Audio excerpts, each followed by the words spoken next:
आत्ताचं सरकार, मोदी सरकार आकडे लपवालपवीत एकदम माहीर आहे, किंवा त्यांना आकडेच जाहीर करायचे नाहीत. म्हणजे आता राफेलची किंमत जाहीर करायची नाही.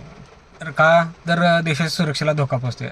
आता फक्त प्राईस जाहीर केल्यानंतर देशाच्या सुरक्षेला कसा धोका पोचते हे लॉजिक मला तर नाही कळालेलं.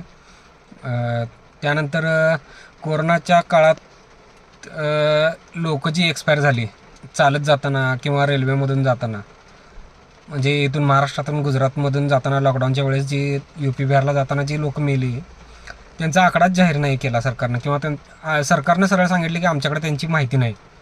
त्यानंतर याचा नोटाबंदीचा विषय, नोटाबंदीच्या वेळेस उद्दिष्ट भरपूर काय काय सांगितले, काळा पैसा संपणार, आतंकवाद संपणार, किंवा अजून काही गोष्टी होणार, डुप्लिकेट नोटा संपणार. पण त्याचं आउटकम म्हणजे शेवटी काय झालं हेच सांगितलं नाही. कशासाठी केलं ते पण, शेवटी त्याच्यातलं काय काय गोष्टी साध्य झाल्या हे पण सांगितलं नाही. त्यानंतर PM केअर्सचा फंड, त्याचा तर हिशोब कोणीच विचारत नाही, किंवा विचारायची सोयच नाही. आणि अशा बऱ्याच गोष्टी आहेत ज्या सरकार लपवूनच ठेवते. काही वेळेस बेरोजगारीचा आकडा लपवून ठेवते.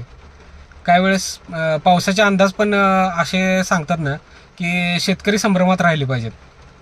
म्हणजे फक्त सरकारच्या बाजूनं पॉझिटिव्ह वातावरण राहील असेच अंदाज किंवा आकडे जाहीर केले जातात.